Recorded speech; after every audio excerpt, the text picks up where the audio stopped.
Okay, ladies and gentlemen, we are back again, 2 p.m. right here in Houston, Texas, for another great show, Straight Shooting with Stevie Ray, right here on the Edge Radio Network.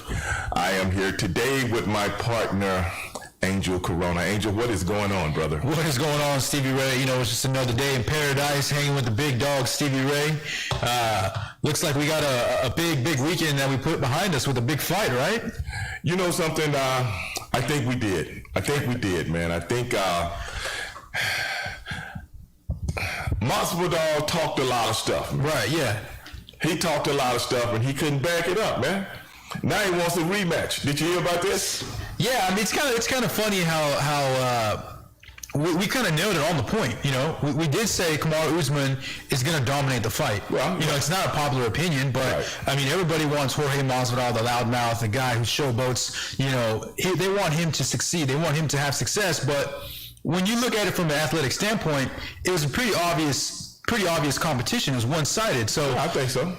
For him to ask for a rematch to me is just kind of. Well, he said the rematch will be as big as Conor McGregor and, you know, Madoff. Whoa. See, I'd rather have Conor McGregor and Masvidal.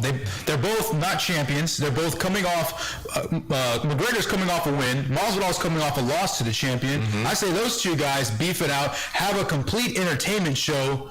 You know, grand spectacle, and the winner fights the champion. Come on, Usman. You know what? You might be on to something. There you go. You're welcome, Dana White. You know, yeah. You did it for Dana. You know what I'm saying? You know, and I don't say fight on no islands no more. No. Let's not fight on any islands anymore. Let's not have to go 10,000 miles for a fight. Right, yeah. Let's bring it back home. Maybe Vegas. Maybe Dana's backyard. I don't know. Maybe Dana's backyard. I like that. He probably got a very big backyard. He can put some bleachers up and have people 6 feet apart. You know, I think we need some people in the audience. Maybe not a full audience. If everybody is complying to the social distancing, right? Make everybody wear gloves. Yeah. Make everybody wear a mask, and make sure there is hand cleaner every so many feet from wherever the building is. What about that? Yeah, I think you and I can be the guinea pigs. Yes. We can be the ones, you know, trying it out. I'm more than welcome. Our schedules are open, so we can knock down a Saturday and watch some free fights. But I think that arenas are big enough to allow people to sit down. Right. If they're sectioned off. Right. Now the only issue you go to is the public access to the restrooms, the public access to the concessions. If you have someone you have a traffic guard or some type of regulating area. You only area. have so many people in the bathroom at one time. Right, section by section, just like back in the old school days, right? And you can tape off 6 feet. There you go. If you're in the concession line, you can tape that off. They do it at Kroger every day. They do it at Fiesta every day. I see it. You can do that. Now, there was some people at the NASCAR race. Wasn't a lot. Right, yeah. There was some. And I think that's what you're going to be seeing moving forward is a lot of these organizations want to bring fans in there, you know, because it feels hollow. It feels not live. Right. You know, it's one thing to be there in person than to watch it on TV. I feel as if, like you said, if they regulate it and they go the extra measures to ensure that everybody's safety is important, then let's do it, you know? It's going to have to... It's going to be interesting with football because, you know, football is going to push the issue. Yes. But the thing about football, the owners make so much money off ticket sales, the suites, the season ticket holders, and so many other ways. Those 8 home games mean a lot to owners. mean a lot to people like Daniel Snyder. You ever heard that name before? Unfortunately, yes, I have. Yeah, that guy. You know, that's how he makes his money, man. I mean, that guy should have no one in his stands. Nobody attending his games. That guy, he does not need any more money. What you got against Daniel, man? Man, Daniel Snyder. Hey, man, tell me, hey, man, let's Daniel Snyder and the coach, the Gruden brother. The Gruden? Yeah, I mean, those guys are slimy, man. Those guys, just something about them. I mean, especially. Man, what's going on? Wait a minute. Angel, I've never heard you this emphatic about something before when it pertains to somebody. No, those guys right there are super slimy. Those guys cannot be trusted. They're morally wrong. Their ethics are messed up. I think they're using their power in all the wrong reasons, and I think that they're kind of throwing their weight around in front of people that may have not had a choice on what was happening. What? You want me to get into it, Stevie Ray? I didn't want you to get into it, but we done got into it now. We're in it now. We're in it now. There's no way of getting out. You might as well just go and put it out there, bro. So Dan Snyder and Gruden, the coach, are accused of having these sexual relations with the Washington Redskins cheerleaders, having these sex parties, pretty much just kind of doing whatever they want with whatever they want from a money standpoint. But these are accusations. Are they true? Accusations are a start. So accusations what you're saying is this: if it's smoke. If there's some smoke there. If there's some smoke, there's a little bit of wood burning. If there's smoke, something bit of wood. It might not be a whole log, but it's a little bit of wood. Mm-hmm. Well, I read some of the allegations myself. Yeah? And from a man that's so staunch in not changing the name of the Washington Redskins, I'm like, well, what about this part? I don't know if you read this part. I heard about the part you were talking about. But what about the part, the 15 women? They've launched an investigation right now. 15 women have said they were sexually, they had to experience some things within the office. Right, some misconduct. Sexual misconduct. What do you think about that? Not one woman. Right, yeah. Not two. Right. Not three. Yeah, exactly. I sound like LeBron James right now. Not four. Not five. Not six. 15. Yeah, I mean, there has to be some type of truth to that. I mean, it's not just a rumor. It's not just a smoke. I think if 15 women speak out, then there's something going on wrong there, and it's good now that it's come to light because the man is going to get what he deserves. Hopefully. Well, man, Mr. Snyder. This is things are piling up, and they said Jay Gruden was in on it also. Yeah, the head coach. And it's only a matter of time before one of them starts turning on the other. You think so? I think so. I think when you get lawyers involved and you get cases and courts and this and that, the legal department. The legal department, yeah. And what about the NFL's investigation? There you go. It's a separate investigation that may have some ramifications to the team and to their careers. Man, this is a black eye. Is this a black eye for football? Is this a black eye for the NFL? Is this a black eye for the Washington? Man, it's so many layers. I think the Washington Redskins right now are just something that they're so talked about with the name change and then plus this allegations. Right. I think they just need to move the team out of Washington. To where? And just, I don't know. Baltimore? Let's go to San Diego. How about that? What about San Antonio? San Antonio's another good spot. I think San Antonio would be a good fit. I think I think a third team in Texas will definitely do justice. Yeah, just like football. I mean, just like basketball. Right. We could have a team in every city. Yeah, there you go. So let's move the Washington Redskins to San Antonio. What would you call them? What would be their nickname? Well, the Spurs are already gone, so okay. San Antonio Snakes. How about that? What about the tumbleweeds? The tumbleweeds. What about the cactuses? Like Cactus Jack. What about the cactuses? Well, the sombreros. Sombreros, I like What that. about that? Yeah. I think that's a great one. San Antonio sombreros. And they have that sombrero hat on the side of the helmet. Yeah, there you go. Maybe a feather in it. Yeah. Yeah, I like that idea. Everybody comes to the game with a big sombrero on. That's right. You can, instead of those 10-gallon hats that the Cowboys have, you replace it with a sombrero. Yeah. There you go. You can sell. I mean, look at the memorabilia. Oh yeah, it's a hot spot for Hispanics over there in San Antonio. Yeah. I think that's what. I think we're on to something, Stevie I think we're Ray. on to something. I think Washington, D.C. does not, with all the crooked politicians that reside there, I don't think they need a team. Right. And I think you hit it on the point. I mean, there's a lot of politics going on in Washington. Right. And the teams in Washington. Right. I'm sure Dan Snyder and the high executives are very, very cool with those politicians. I think Do so you too. think? I think so too, yeah. Yeah. So let's scrap that team. That's probably why he didn't, until the pressure came down, he's got a little juice. Right, yeah. He's got a little juice. So I ain't changing no name. I'll never change the name. Remember he said that in 2013, 14? Yeah. I mean, they've been talking never about change the name. Yeah, they've been talking about changing it. There's whispers every now and then, every couple of years, but he shoots it down for quite some time. Yeah, he shoots it down, says, I will never change the name, this and that. And now that, everything that's happened around the world, and especially in the United States, he's kind of forced to change the name. And now I'm glad dirt is being dug up on him. Right. So you really don't like Daniel Snyder? I don't like Daniel Snyder. I wouldn't shake his hand with the 10-foot pole. Well, producing our show today, Straight Shooting with Stevie Ray, producing our show today right here on the Edge Radio Network. The lovely Brianna. Brianna, what's going on? What's going on in your world? We haven't heard anything from you.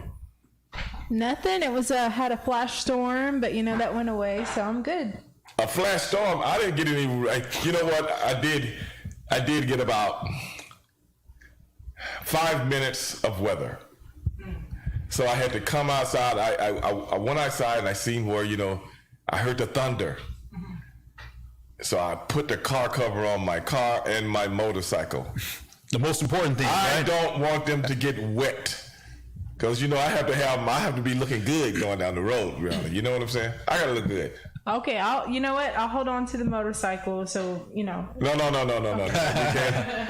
No. I just finished putting my bike back together, actually, and I was planning on riding it this weekend. And I was going to take it to my buddy's shop, and he's going to put a gasket on for me. And that shouldn't take no more than an hour or two or something like that. And then I was going to get on, and it was going to be on like a steaming pot of neck bones. Your boy's going to be cruising. I haven't cruised all year. And all my buddies are calling me, hey, man, when you going to bring your bike out? You know what I tell them? What? I ain't got time to be riding with y'all, dog. Too cool. I'm a lone wolf. Too cool. I'm a lone wolf. You know what a lone wolf does? He don't like to be around a whole bunch of everybody doing the same thing. I'm a lone wolf, baby. So when my bike pull up, they go, hey, yeah. VIP. Yeah. You know how we roll, man. That's right, VIP. You know how we roll. Better lay down the red carpet when Stevie Ray walks in the building. Yeah, so that's what's going on. But hopefully I'm going to get back out there, you know what I'm saying? So I covered it up because I cleaned it up the other day. Man. She's looking good. Let me guess, color red. Blue. Wow. Yeah, blue. But remember my boy Johnny that came in here, he works on motorcycles, and I've been telling Johnny I want to get me a new bike, man. I want to build me a new bike, man. I've had this bike. I bought this bike back in 2004, and I've had it ever since, and I've redone it 3 times. So I can't do anything else to it. Right, yeah, it's kind of maxed out, It's time for a new bike. It's time for somebody else to ride this one. And guess what? The bike has only got 10,000 miles in 16 years. Wow. So the motor is barely broken in. So it's going to make somebody a great toy. And she'll put a couple of bucks in old Stevie Ray's back pocket, too, so I can go out and get that new bike that I'm looking for. How much you selling it for? Well, you know what? Depends who's buying, right, Stevie Ray? No, Brianna brings up a good question. She brings up a good question. How much am I selling it for? I haven't sit down and deliberated with myself yet. But I'm going to do that shortly. Okay. I'm going to do that shortly. Gotta add celebrity value. Rode on by Stevie Ray. No, really, truly, you know, everything I've ever sold, I never put my name on it. I feel as though I just sold a couple of cars last year, and they both were very unique cars, and they both had very low miles on them. So I look at my motorcycle the same way. It's a very unique motorcycle, and it's got very low miles on it. So, you know, you want it, you want it. You know what I'm saying? And I think I don't know if I've ever sold anything where I say, oh, it's Stevie Ray's bike or or car or something like that. I don't think I've ever done that. Somebody might find out later, you know, like, hey, man, like this one motorcycle I sold, but a dealership sold it for me.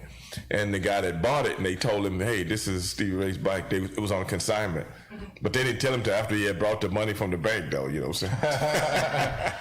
So then they called me, like, hey, man, we sold your bike. And I'm like, okay, where's the check, you know? And then one day, this is a true story. I swear to God. I hadn't seen the bike in close to 8 months, you know, from the time they sold it. The bike was custom. Custom. You know how I roll. There's only one in the city like it.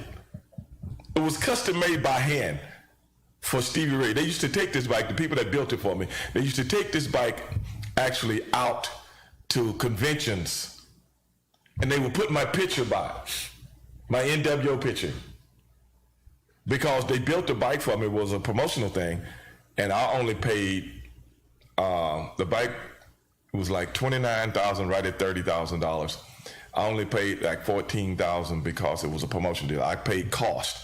And they had companies to donate different parts, like the wheels, the handlebars, the pipes, the this, the that, you know, and the engine, the way the engine was built. And it was like, so they would put my bike out on the floor. So if you want to get a bike like this with these upgrades on it, this is what it would cost you. And it had my picture. If it's good enough for him, it's good enough for anybody. You know? I like that. So I kept that bike for like 4 or 5 years. Never rode the bike. The only time I rode it when I come home from off the road from wrestling, I could go up to the dealership and get the bike. Because they had to keep it for like 3 or 4 months. That was a part of the deal. Then I would go ride it around, then bring it back. Then get in my car and go home. So I finally sold it because I wanted to get something else. And I don't know who the guy was, because I sold my helmets, everything. And one day, I'm going to the gym. I'm trying to think of how old my daughter was at this time. She must have been about 10, something like that. And we're on Westheimer. I'm going to the gym. And we hear this, brah, brah, you know, loud pipes. And I said, man, that's a loud motorcycle, man. And then we get close to the guy, whoever it was. We stopped at a light. And he was to my right on the side of the car, which my daughter was in, because she would go to the gym, but, you know, she'd be in the daycare area while I'm working out. She might not have even been that old. I can't remember. But anyway, I could hear this bike. And then my daughter said, Daddy, that looks like your old motorcycle. And I'm not really paying attention, so I look over, and he's kind of like halfway in front of a car. And then when the light turned green, this guy takes off like he's at the drag strip. And I'm like, that is my motorcycle. You should have seen this thing. It looked like this guy had been on a dirt track. He changed the pipes out. It was all scuffed up. No. Oh my, I'm serious. I'm like, oh my, I could not believe that was the same bike that I had took to the to sell it a year before. And then I went by that shop. I was thinking about getting another motorcycle. I went by there, I don't know, maybe 6 months later, the bike was there. And they were trying to sell it for him. And I'm like, how? Who's gonna buy this monstrosity? This is, and I've got a picture of it. I put it and said, you couldn't even believe this was just like the before and after, right? So now, when I sell something, I don't want to see them. I don't want to see it again. So the last few cars that I've sold, I sold them out of town. One in Louisiana, one in Chicago, one was here, but I had no choice. But other than that, I haven't seen it again, though. But that's what happens, man, when you take cars, make them look spectacular, and then somebody else get it and just dents it up, mess it up, man. But that's how it goes, man, when you're out there, trying to do things. But hey, that's what we do right here on the Edge Radio Network, right here, talking with my main man, Angel Corona. Angel, I know you got some very ill feelings about the Washington Redskins, but what I want to ask you about, man, is the controversy with the name, man. Yeah, see, the name Redskins, to me, it should be changed. It should be changed because I feel you. I feel as if there were a lot of more Native Americans that we had out in public, telling everybody, letting everybody know how disrespectful that name is, how insulting that name is, then I think it would come to light. But the fact that these Native Americans are pretty much kind of gone, or in these little pocket areas where a lot of America can't access. So to kind of put it in hindsight, that's like saying a disrespectful name to a Caucasian man. That's like saying a disrespectful name to African American as well as a Hispanic person. So I feel as if Native Americans should feel the same way, and I definitely am definitely on board with the name change. You know something? So am I. But I had some people calling to the show the other night, calling to the podcast, and they were making cases. Whereas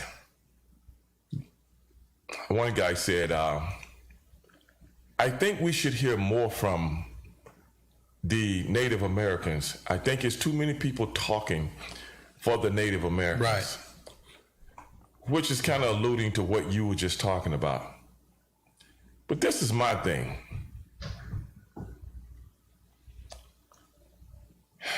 When it comes to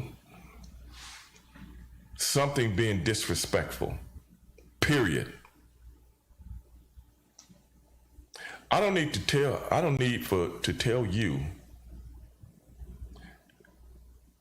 if you write a picture, if you paint a picture of an African American man and you have him looking a certain way, I don't have to tell you that's offensive. You already know. Mm-hmm. You drew it in an offensive way. For anybody to think that it's okay, because sometimes if you've grown up hearing that word so much, it becomes normal. If you see what I'm saying, even to a Native American, it becomes normal because you've seen so many different nicknames that had something to do with the indigenous people of this land. The Cleveland Indians. Right, yeah. Look at the face of the Indian guy, though. Yeah, it makes it's propaganda. They're making him smile like as if everything is all happy and great, hit this baseball type of deal. Right. So when it comes to the Washington Redskins, well, that was like you said, a derogatory term that the white man gave to the Indian man. Well, let's take it a little further. Who came up with the word Indian? Columbus. The Indians didn't call themselves Indians. Right. So by the mere fact that we're using Indian names, it's kind of got a problem with that within itself once you think about it. Yeah, makes sense. So the Indians are like, hey, pilgrims, we're Indians. Yeah, definitely not. Really? No. So what trips me out and what really behooves me is when people defend the fact that that's not because someone of their origin might say, it don't bother me, so you cool with that. Right. What does that mindset come from, if you see what I'm saying? Yeah. So even though you know it's offensive, regardless if a person or a few people say, oh no, it doesn't offend us, you still cool with it. Instead of just being on the right side of wrong and go, I don't think anybody should be offended about anything. So is the world going to stop if Daniel Snyder changes the name? No. Did the world stop when when the Baltimore Bullets, that used to be the Washington Bullets, changed their name to the Wizards? Did anybody get ticked off then? Mm-mm. What about that? Well, you know what I grew up on? What's that? I grew up on the Baltimore Bullets. Wes Unseld, Phil Cheney. I grew up on those guys. Now I look up the name, the Wizards. Doesn't that have something to do with witchcraft? Yeah, some Harry Potter or something like that. Right? Wait a minute. A warlock? What's the difference? I think Washington just has it all wrong. I mean, from everything. I mean, why don't they call them? Remember the baseball team used to be named the Senators? Yeah, yeah. What happened to that? I think the hockey team is called the Washington Senators. But the baseball team used to be called. Yeah. What happened to that? Probably wasn't selling any tickets. No one wants to be a senator. Well, what about the congressman? That too. Huh? What about the congressman? What about the vice presidents? What about that? The Washington vice presidents. You know how silly that is? Wait a minute. You took my bullets away from me. That's right. Why you take my bullets and make them a wizard? Now, what's more real, a bullet or a wizard or a warlock? So why did they take away the word bullets? Was it too offensive, or was it too, promoting violence? All the gang, yeah, he's promoting violence. Ah, gotcha. But then they can be okay with Redskins? That's my point. That's the point I'm trying to make. Now, I don't believe in witchcraft, but I'm not from Louisiana.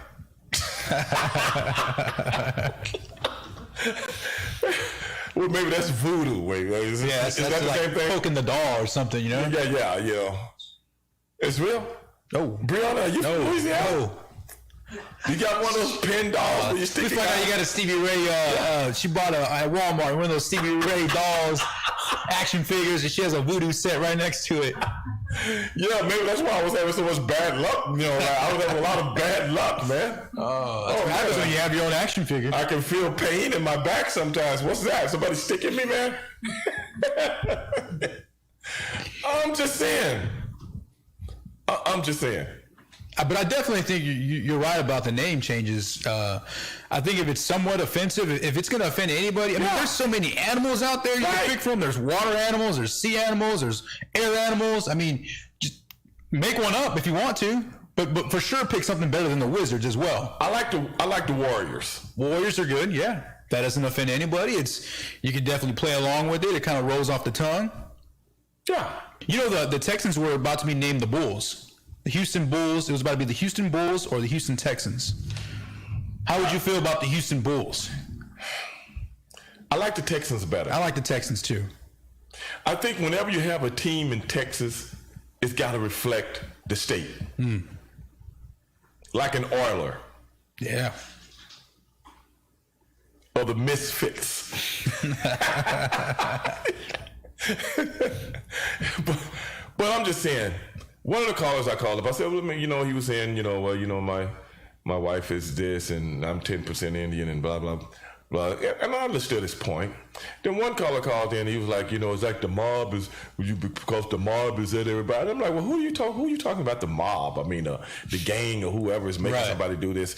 I said, let me explain it to you. Daniel Snyder only pretty much submitted. It's because back pockets wasn't going to be as fat. That's it. Mm-hmm. That's the only thing that's going to make a billionaire change anything is that you mess with his money. Right, yeah. But hey, y'all, this is the Edge Radio Network, If you guys want to call in and talk to us, 281-587-1540. This is 101.7 FM, 1540 AM, Houston, Texas. And we'll be right back. Straight Shooting Stevie Ray. Right. Are you a small business owner concerned about the downturn in the economy? Top business leaders like Mattress Mac and Warren Buffett will tell you that now is the time to promote your business more than ever. People need your services. Your business needs an edge. Learn about special advertising packages for small businesses right here on Edge Radio.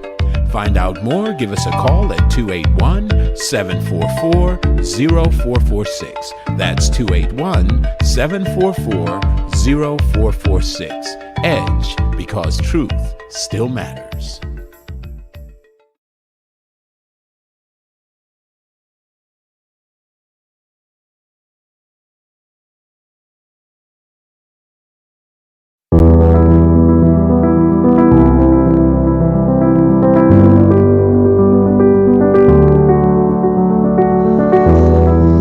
Between the ages of 0 and 5, a child's mind is very impressionable.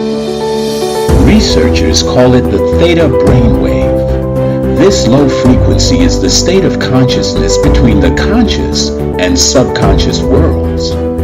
In this state, the mind is capable of deep and profound learning, healing, and growth. There is a subconscious loop that's created during these early years. Who you believe you are has been downloaded based on experiences that you have had. A bad experience could create fears and limitations. Do you love who you are? Do you believe in yourself? The reality is that you can't control your childhood. All you can do is interpret it. You can choose to see your good and your value. Try this experiment.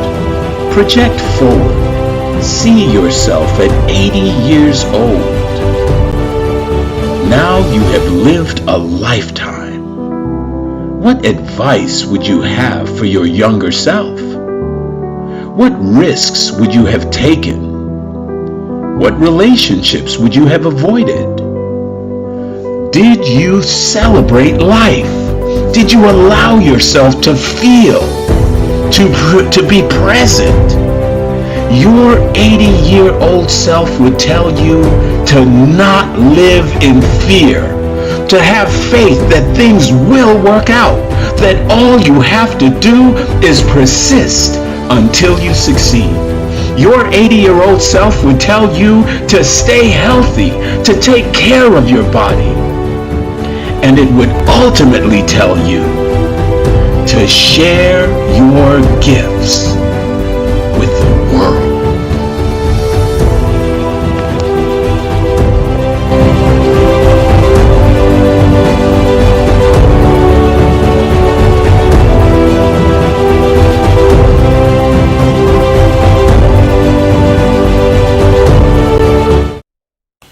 What's up out there, gang? We are back, Edge Radio Network. You are watching the radio version and listening to the radio version of Straight Shooting with Stevie Ray with my man Angel Corona, and we are sitting here discussing the nickname of the Washington Redskins. It's one thing for Daniel Snyder to be pimping up in there. That's right. You know, if that's what he's doing, he pimping up in there, dog. From what I've read. Yeah, definitely. It sounds like he is pimping, and it sounds like it's not just him. It sounds like him and all of his buddies. Hey, man, it's a frat boy party or something. It's a millionaire frat party, bro. Yeah, and it's like a special invitation. They're just pimping everybody. Well, you know, and now, and for them to use that word pimping, I mean, you don't really hear that word in mainstream media. But for them to say that there's accusations of him pimping, that's not good at all. Not good at all. You know, I can't really say what I want to say because we're on radio. Right. But if I was on my podcast, oh my God, I'll be eating him alive. Oh yeah. I'll be eating him alive. We're gonna have to do this. We're gonna have to do this podcast. Unedited version. You know, we're under the FCC regulations right now, you people out there. And if you ever notice why Stevie Ray is not talking the way he usually does, that's why. You know, I don't want the government to come down on my head or anything like that. So, with that being said, one of my callers last week, this is what I said, you know, when it comes to being, I say, sometimes people can get so comfortable. They've been hearing something for so long. It's just the way it is. But because you've never been in that position, from a human standpoint, you won't get it until Right. it happens to you or something happens to you.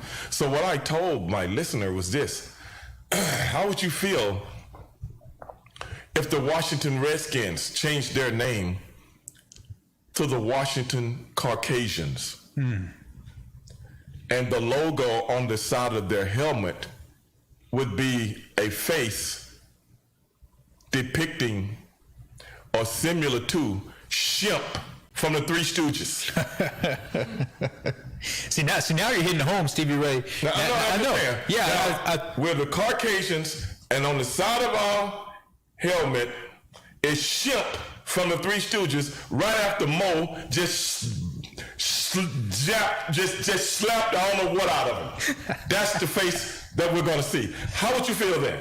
I think that would sell no merchandise. But yeah, I feel like if you put it into a Caucasian man's perspective, then yeah, they'll be outraged. They'll definitely complain enough for the owner to think about changing it. So, and that's what you have to do. I mean, sometimes, these people, they find it like second nature that they don't, if it doesn't affect them, it doesn't affect me. So, to putting in their perspective, I think is something that, they need to realize that they're doing wrong and change the name, I mean, there's so many other things. How would you feel if I wore around, Brianna, how would you feel if you see me walking around with a Caucasian shirt on?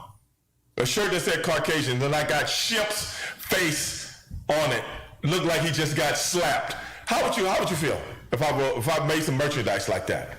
I would feel like you shouldn't wear that in front of anyone. Hey, wait a minute, Brianna. Wait a minute. I don't see nobody saying that about the Redskins. See how things become normal, right? Just because of their very existence and nobody says anything about it. That's my point for so long. And I feel like it's become normal. Right. And I feel like a lot of people forget about these Native Americans. They forget about that ethnicity and they don't really understand it. I mean, and in school they don't really teach it very much either. So I mean, for them it's just kind of you're just going along with what you've been used to. Yeah, you've been told that the Native Americans were bad. All the Indians had to go, but see, they don't talk about how many of them were slaughtered. Mm-hmm. They don't talk about that. They don't talk about how many mass graves are out there in the middle of nowhere in some of these states. They don't talk about that. You're not taught that. Do you know the Nazis, when they were murdering so many people, knew the history of the Americans with the indigenous people, and they did the same thing with mass graves? Yeah, let's talk. We're going to talk about it. Let's talk about it. Yeah. So, just be on the right side of wrong. Just do the right thing, man. What's so hard about that? It ain't gonna hurt nobody. It makes me feel good when I do things that I think are good for someone else. If I can make somebody feel good, when somebody tell me, hey, Stevie, I grew up watching you, man, and man, I used to love this, that, and the other. Man, if I can bring joy to your life in any way, shape, or form, if I sign an autograph or take a picture with a person, and it makes their day, that makes me feel good. I don't understand human beings that go out of their way to not give a hoot about their fellow man in any way, shape, or form. I don't understand that mindset, but I know it's there.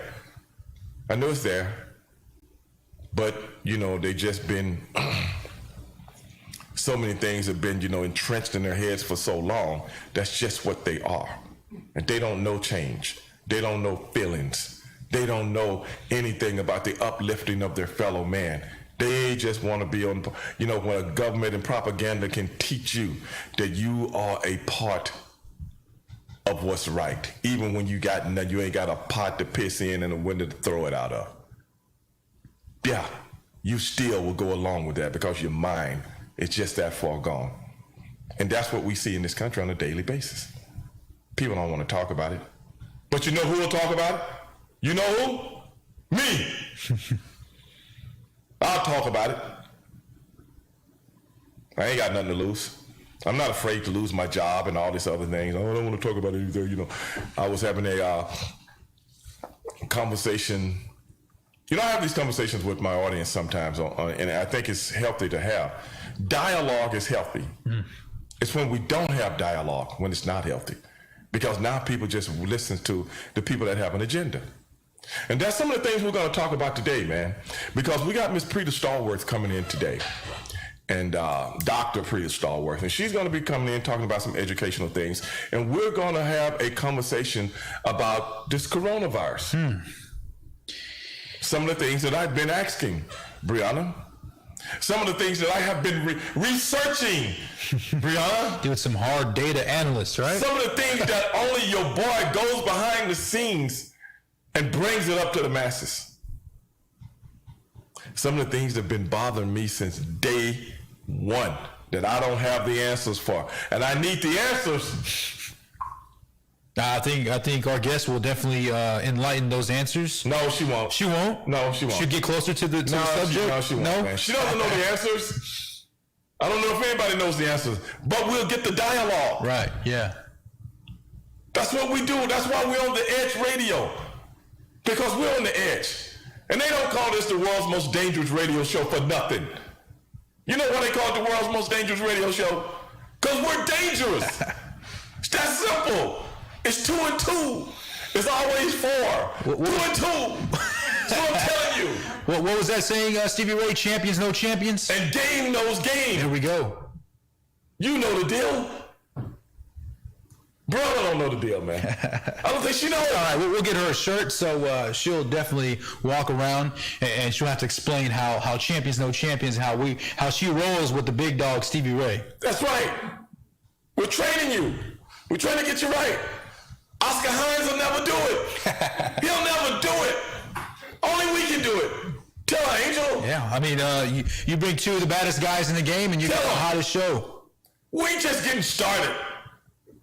We're just getting started. We haven't even got on Daniel Snyder yet. We ain't even got on him yet.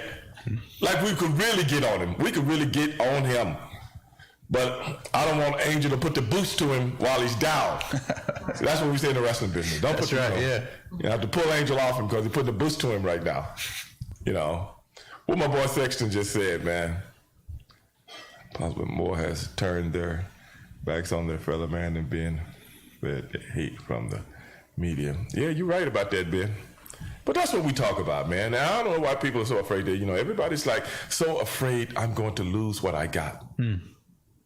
I'm so afraid that the people at the bottom will rise up to my level. We're so brainwashed when it comes to certain things.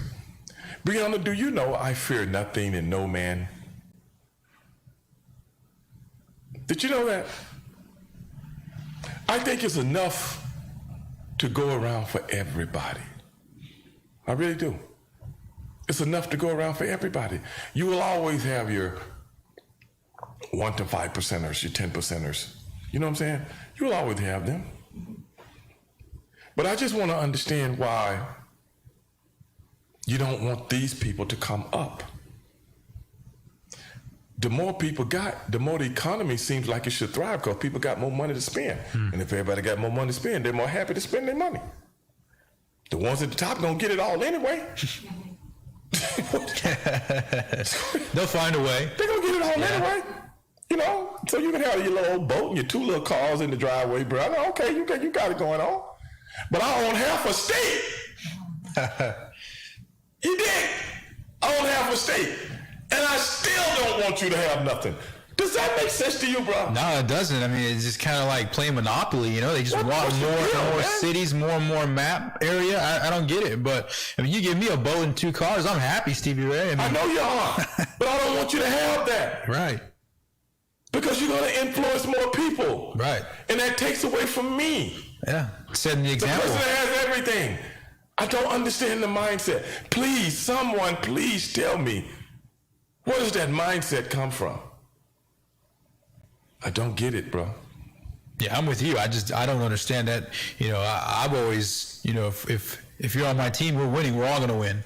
We all should win. But sometimes, man, just not like that. But there's been a study done on the mask that everybody wants us to wear and why the government has been preaching everybody wear a mask, everybody wear a mask. But it was a study done about the mask, and we're going to get into that in the next hour, Brianna. We're going to get into it. Sounds a little controversial. Well, I think the whole makeup of the United States of America is controversial.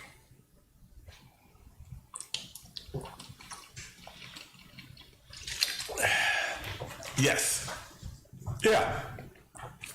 That's why I don't. Now, a buddy of mine, he has a podcast. Now, he said he was going to invite me on. And the podcast is about conspiracy theories. Oh. So me and Russo was doing our podcast yesterday. Right, yeah. And he said, Ben is gonna, that's his name, Ben. And Ben was helping me put all my stuff together. And Ben was like, yeah, Steve, I do a podcast, man. We talk about conspiracy theories and stuff like that.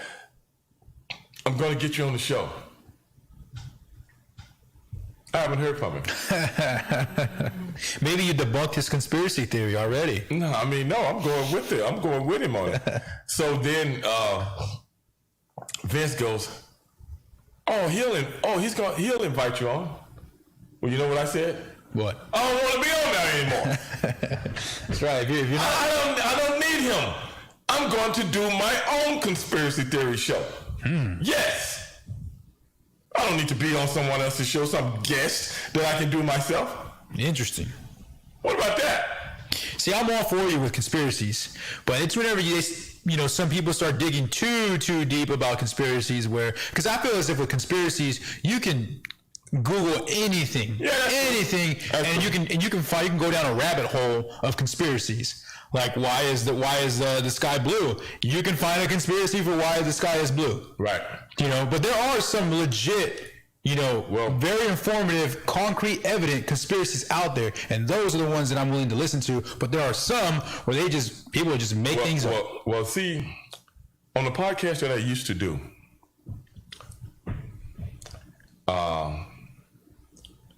we called it Wrestling with History.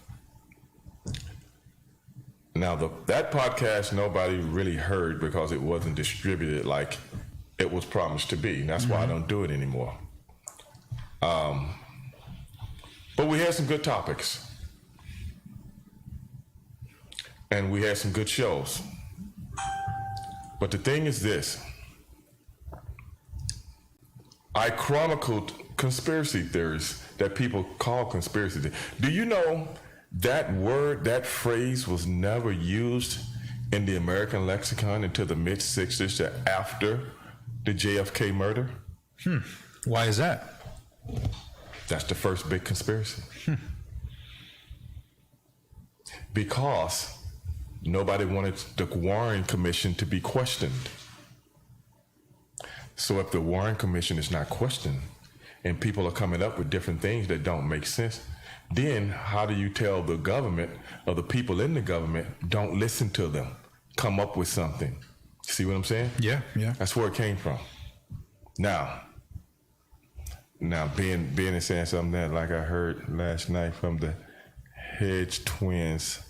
That's a great countries collapsed from within, and ESPN, Fox News, and blew up what happened with Bubba Wallace.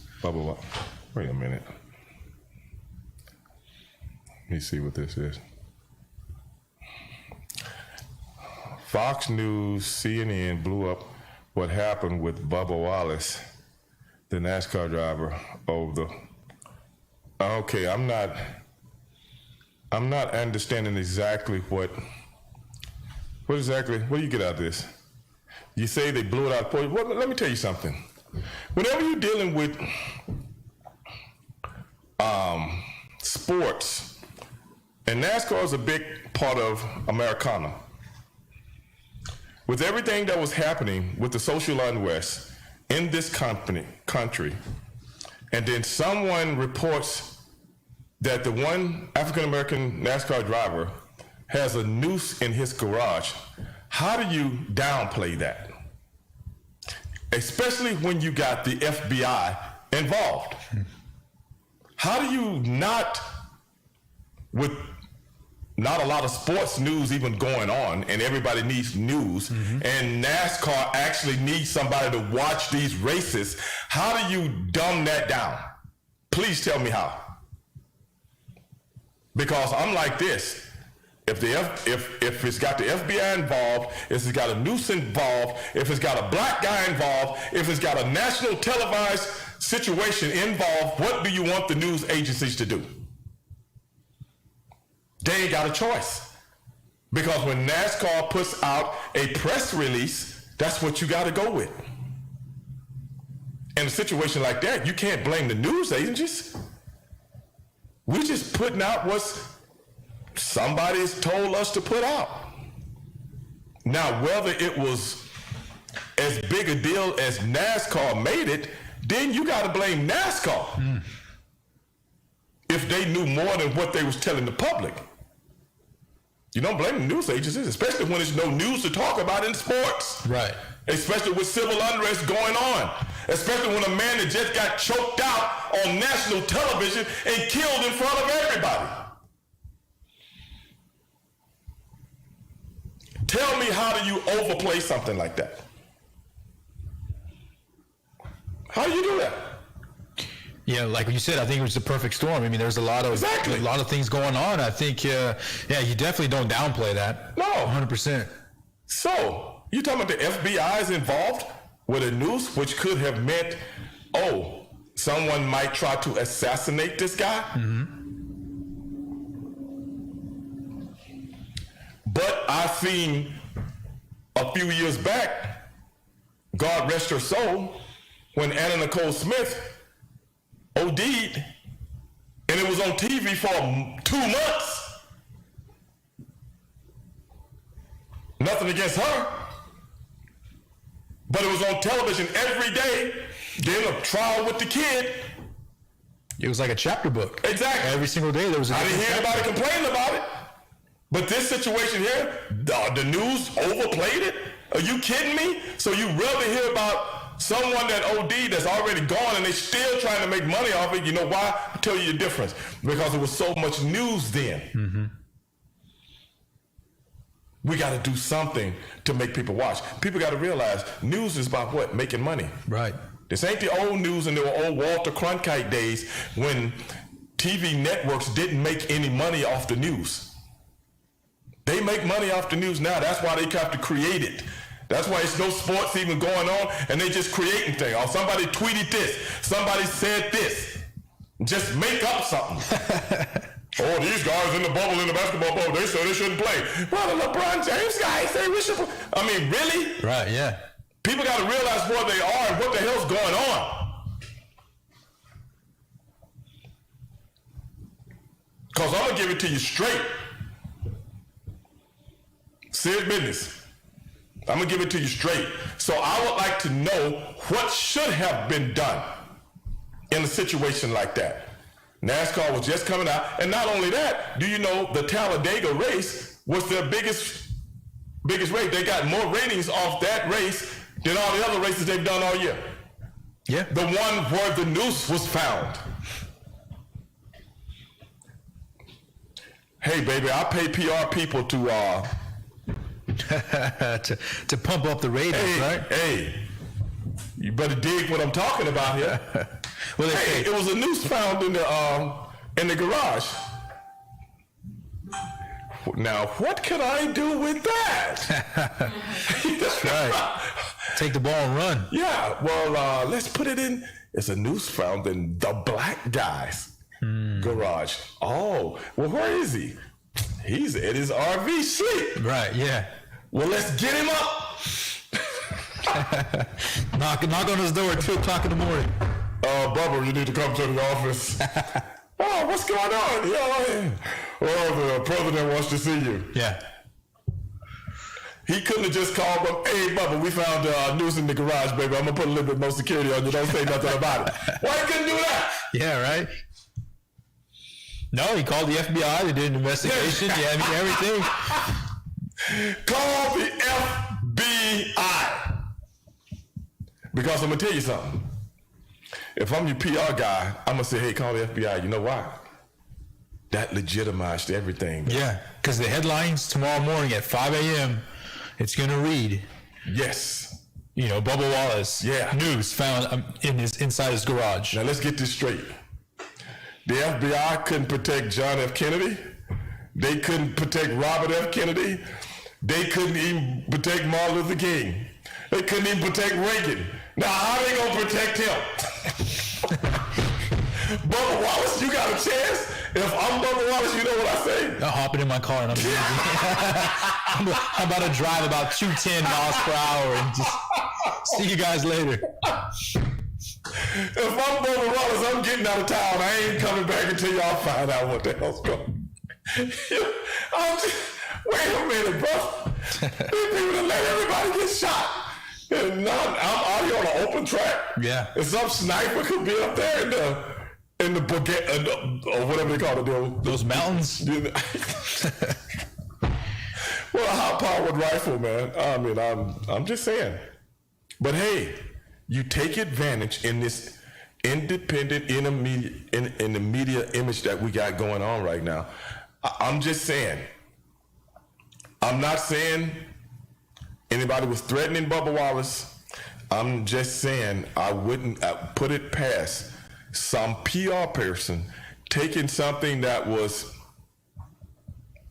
possibly innocent and turning it into something that's making of what it was. Now, I do agree with Ben when he's talking about blown out of proportion in that fashion, but it could have been controlled. Right, yeah. It could, I mean, what I'm saying is they could have wrote the whole script.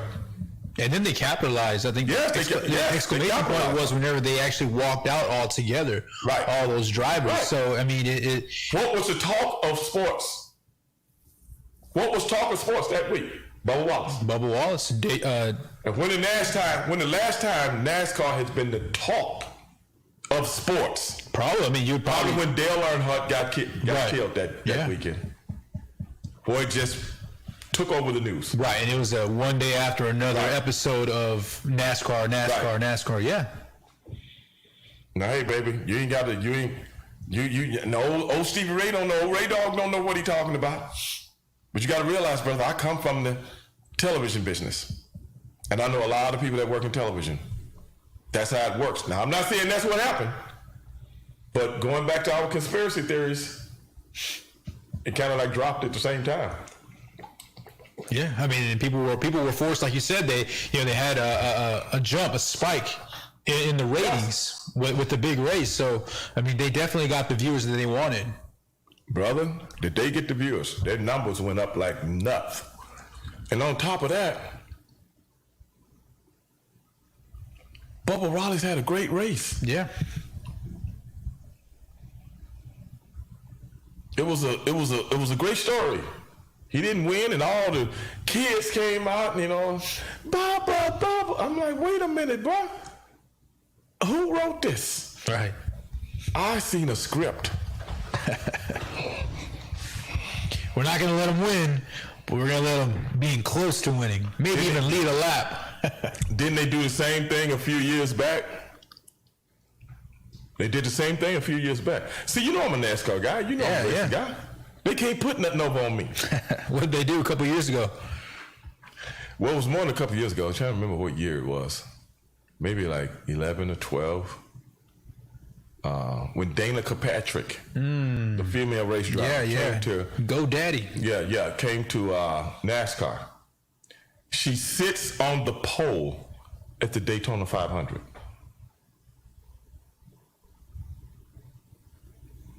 I can't make this up.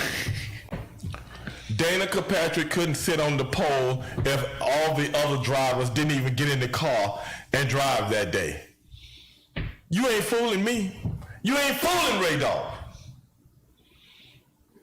They let her sit on the pole because that's ratings. And then on top of that, she led the whole race. Right, yeah. You telling me can't nobody pass this chick? They say they got radios inside those cars, right? Yeah, don't pass Danica Patrick. You see the green GoDaddy car? Do not pass her. Our radios are spiking up. Wait till the next commercial break. Dana's in ninth place right now. Let her come back to the front.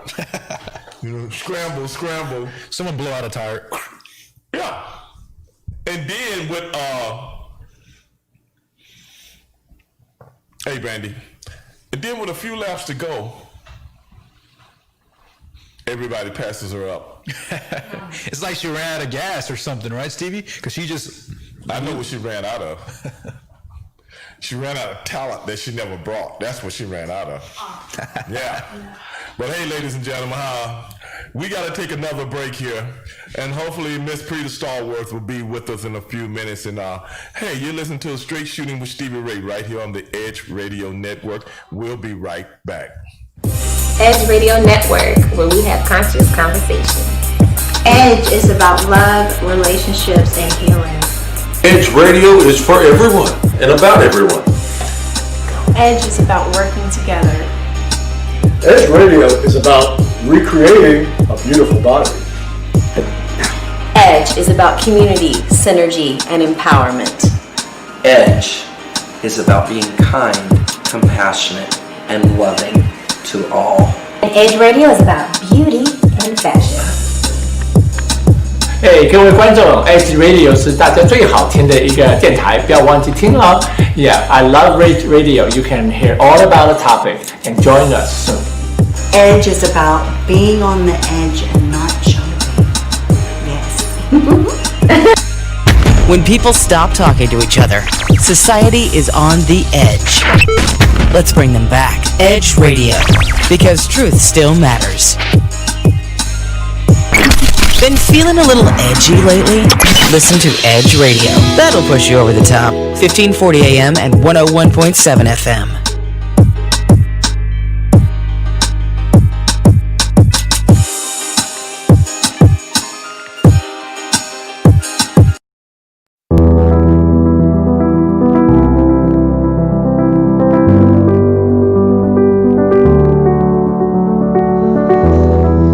Between the ages of 0 and 5, a child's mind is very impressionable. Researchers call it the theta brainwave. This low frequency is the state of consciousness between the conscious and subconscious worlds. In this state, the mind is capable of deep and profound learning, healing, and growth. There is a subconscious loop that's created during these early years.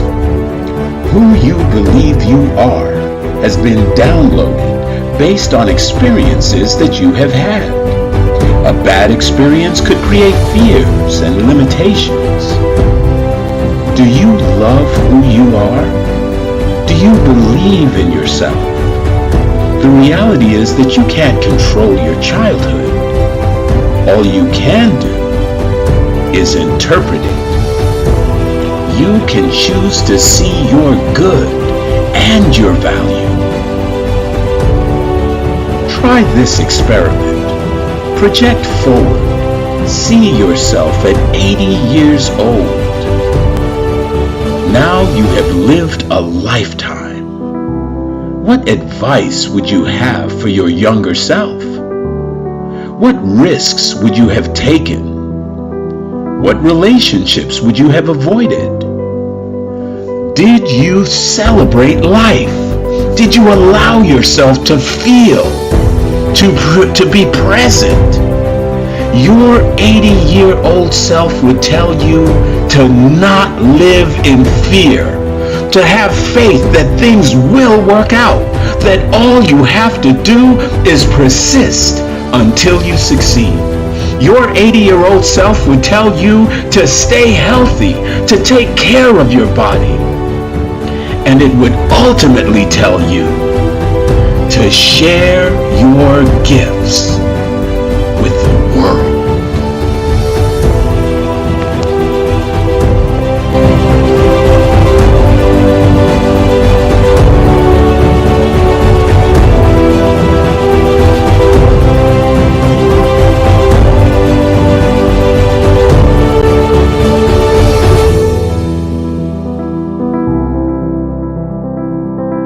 Work our whole lives to support our families. With one accident or illness, it can all be gone in an instant. Now there's a smart, affordable way to protect your family. Go to findhealthbenefits.com and discover low-cost life insurance for as little as $2 per month. Add to that a tax-deferred annuity that can help you protect your assets and grow your money for retirement. Learn more. Go to findhealthbenefits.com or call 877-235-6094. A chronic illness right without working and wiping out life savings. In fact, it's the reason for bankruptcy. Find Health Benefits offers an affordable solution. Get up to $50,000 if you get cancer, stroke, or a heart attack, giving you the peace of mind to focus on getting better while the plan helps you to pay your bills and medical expenses. Learn more. Go to findhealthbenefits.com or call 877-235-6094. 66% of seniors spend more time shopping for cable TV than Medicare plans. Most say because it's just too confusing. Laws change every year. The wrong plan could cost you thousands and prevent you from seeing the doctors you want. Introducing FindHealthBenefits.com. Save time, save money, see specialists without referrals. Go to FindHealthBenefits.com or call 877-235-6094 for this informative brochure. Society is on the edge.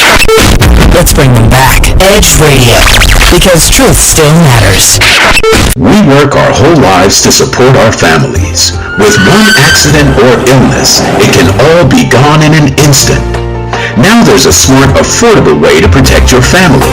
Go to findhealthbenefits.com and discover low-cost life insurance for as little as $2 per month. Add to that a tax-deferred annuity that can help you protect your assets and grow your money for retirement. Learn more. Go to findhealthbenefits.com or call 877-235-6094. A critical illness right without working and wiping out your life savings. In fact, it's the reason for bankruptcy. Find Health Benefits offers an affordable solution. Get up to $50,000 if you get cancer, stroke, or a heart attack, giving you the peace of mind to focus on getting better while the plan helps you to pay your bills and medical expenses. Learn more. Go to findhealthbenefits.com or call 877-235-6094. 66% of seniors spend more time shopping for cable TV than Medicare plans. Most say because it's just too confusing. Laws change every year. The wrong plan could cost you thousands and prevent you from seeing the doctors you want. Introducing FindHealthBenefits.com. Save time, save money, see specialists without referrals. Go to FindHealthBenefits.com or call 877. Okay, ladies and gentlemen, we are back again. Edge Radio Network, straight shooting with Stevie Ray, along with my partner in crime, Mr. Angel Corona, and Miss Brianna, that we just had to give a history lesson to. We had to crush your dreams. Yes, man, about, the great Dana Kirkpatrick, the once heralded as the next generation's new female auto racer, but she could not hold the old candle up to some of the great women drivers out there. But that's not my fault, but I just tell it like it is. What do you think about that, man? Yeah, Danica Patrick, a lot of people know about her from the GoDaddy commercials and being a powerful female racer. But what was that saying you said, Stevie Ray? Sometimes you just can't hold your britches up? Sometimes you just get a little bit too big for your britches, baby. There you go. When you play with the big boys, sometimes you gotta you gotta take a seat. Hey, we got Miss Prita Stallworth has joined us in the house today to give us a little knowledge on what's going on in the world of education, along with a few other things. How's it going? Welcome to the show, Miss Prita. Thank you very much. It's a pleasure to be here. Thank you, gentlemen. Hey, it's our pleasure. We've been having guests on for the last few weeks now, but you know what? I can only have guests on, for the last few years. Yeah. I can only have guests on that's got something to say. I certainly have something to say. I know you got something to say. Absolutely. Because on this show, we preach champions knows champions and game knows game. So we know the game, Brianna, when it comes to female race car drivers and things like that. We know the game. When it comes to a media outlet getting opportunity to do something and twist a little bit more out of it, like we was talking about with the Bubba Wallace case. We already know. So you can't put nothing over on us. Don't even try it. It's that pro wrestling background. That's what I'm saying. We grew up on that. I mean, we see it when we see the smoke. Yeah. You know, we see the baby face. We see the heels. Yes. You know, we see the botched match. You know, we see a lot of things. And like I said, when the FBI is called, it's serious. Mm-hmm. So if the FBI has ever called for me, I haven't seen them. And you won't see me. You know why? Why is that? I just gave you the example. They couldn't protect JFK. They couldn't protect his brother, Robert Kennedy. They couldn't protect Martin Luther King.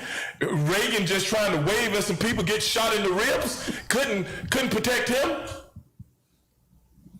Couldn't protect the whole country when it came to 9/11. And now you want to protect me? I'll take my chances somewhere else. That's what I'm talking about. Anybody ever think about it like that, Ms. Rita? No, they really don't. You really expect to be protected if it's the federal government. That's an absolute truth. With J. Edgar Hoover, a cross-dresser? Really? I don't need no cross-dressers protecting me. Not that I got anything against cross-dressing, but I'm just saying. Right, yeah, definitely. You know, you the policeman of the country. And then he got his pantyhose on too tight. That's just me, though. Well, Mr. him and Clyde Tolson. Y'all look that up. And Oscar De La Hoya. Don't forget about him either. Well, what's going on today?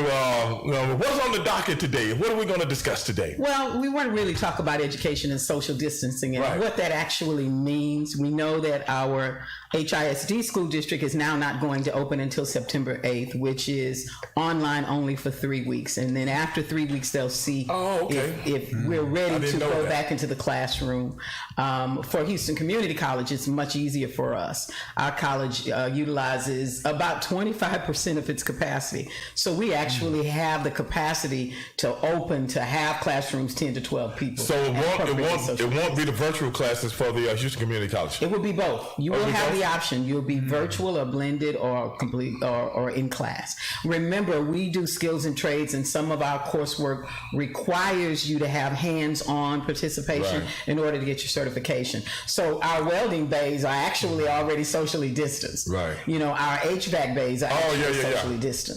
So that's kind of our blessing in disguise. But for the classrooms, we still are only using 25% of our capacity. So we can really spread out. Now, is it less people signing up to go to HCC nowadays?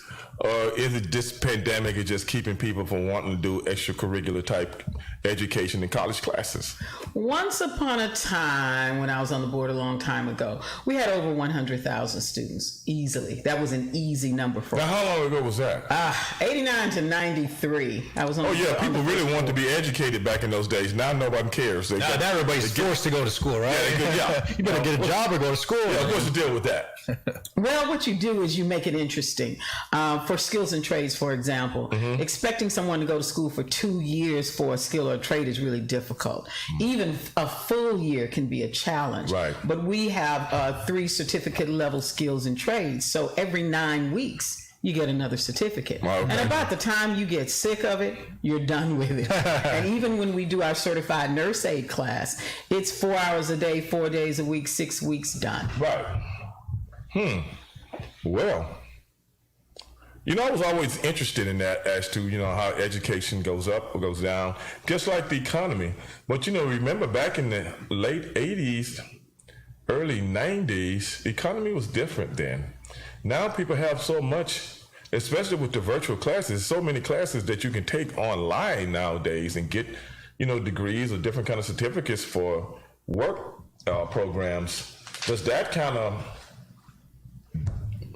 have anything to do with, you know, people, you know, signing up to go to HCC? I think it's a challenge. Every student is not acclimated to an online environment. It takes about 3 times the discipline to get through an online class. You must manage your time to the nth degree. I've taken classes online. I've taken blended classes. I've taken classes full-time in the classroom. But I've also taught college at those 3 levels plus international. And I've seen seen the difference in the standard of discipline that students have. And you must really prepare a student for a 100% online environment, because about 90% of the responsibility is really on the student's shoulder. Right. And that can be a real tough position to put a student in. Now, let's talk about college tuition nowadays. College tuition has gone up exponentially. I know, Brianna, because I had to pay for several years of it. Now, with HCC, how's the tuition there? Has it stabilized, or is it going up and up? I voted against an increase in tuition, especially... Now, let me ask you this before you follow up with that. How often do you guys have to go into it, because you're on the board, how often do you guys get together and discuss the college tuitions? Every year or what? Actually, the chancellor can bring that to the table as often as he or she likes. I've been on the board 2.5 years, and I've seen it 3 times, and I've not agreed with it. And the reason being is that community college is the one place where education is absolutely affordable if you are in district. Right. I had several phone calls from constituents that were not in district, and one class was $750, which I think is completely ridiculous for a community college. But if you were in district, it was probably closer to $300. So I want to make sure that we maintain classes that are absolutely affordable, because if you combine the classes with the books, then you're at a level that it is not affordable. So students are less likely to show up and improve their status for career upward mobility. Now, in the fall, do you expect the numbers to go up as far as people signing up to go to college? I do not. And I'm a realist. We saw what happened with Hurricane Harvey. We lost a substantial number of students. And as we were slowly going back up, then we had the flood.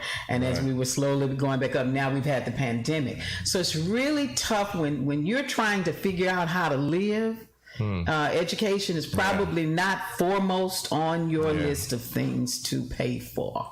I was just curious about that.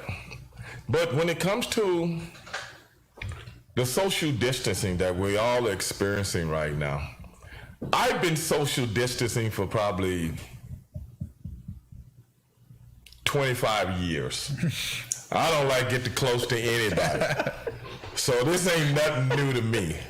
You know, when somebody come bring the postman brings something to my door, I'm like, step back, baby. Step back. Just leave it out there. Like, knock on the door. Yeah, get out of here. I don't want to get nothing from you. But that's just me. Everybody don't practice like I do. You know, I don't even like nobody in my car with me. You know, if you all sit in the back seat. Sit in the back seat. I don't want to even next to me. So, you know, I got a little barrier up like the police do. You know? But for the regular person that practicing the social distancing right now, and I want to bring up some statistics that I was reading about as far as, you know, the masks go. And I know you have been an advocate out there getting masks to so many of the seniors and people out there that can't, you know, go out and get their mask on a daily basis and stuff like that. So give us a little 411 on that. Well, my nonprofit, TPT Community Development Corporation, we connected with Homeland Security. Wait a minute. Homeland Security. If you're gonna do it. Homeland Security. That's like the people that keep you in borders, right? That's like a portion of the FBI. Who are they going to protect? I'm just saying. I mean, who's that? Who's the first guy to run it was Tom Ridge. We see how that went, right? You know. But anyway, I don't mean to break in, but you know, these are. You know, these are guys that came in after 9/11. Oh, okay. Did their assessment. You know, we're going to have a Homeland Security and they're going to protect us from the terrorists.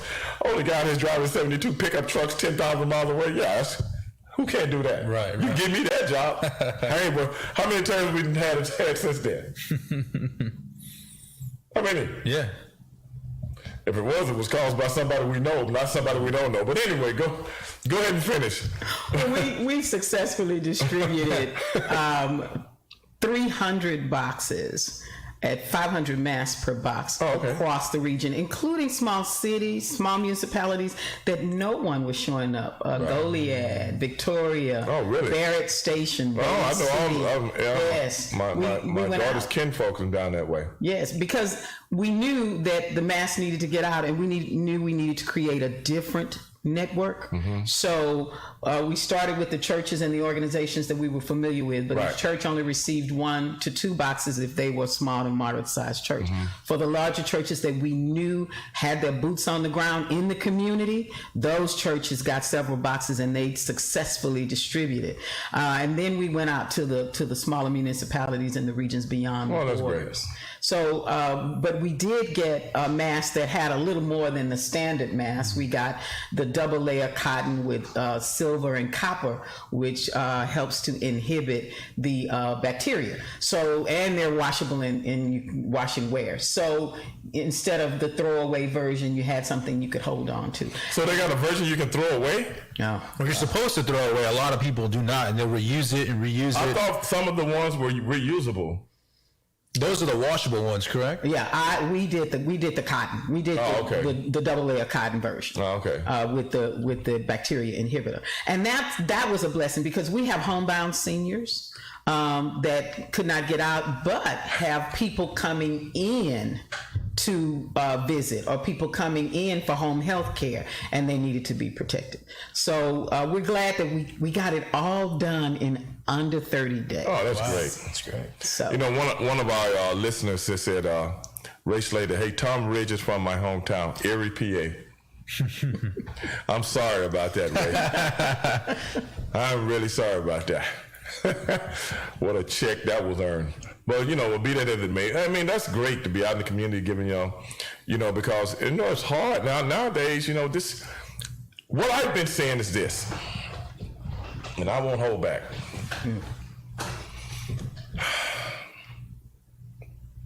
I think it's a place for everyone wearing a mask.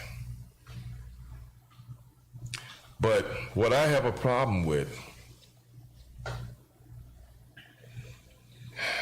that the mask thing should have been mandatory if it was going to help us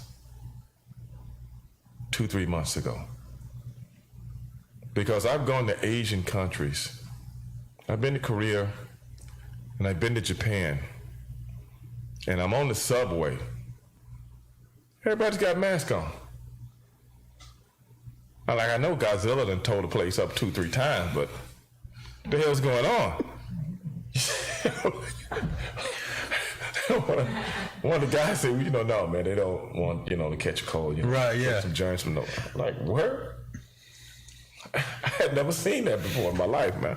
Not unless I'm looking at a kung fu movie called The Hammer of God, where the guy had a mask on like that because he didn't want nobody to know who he was. Right, yeah, he's trying to hide.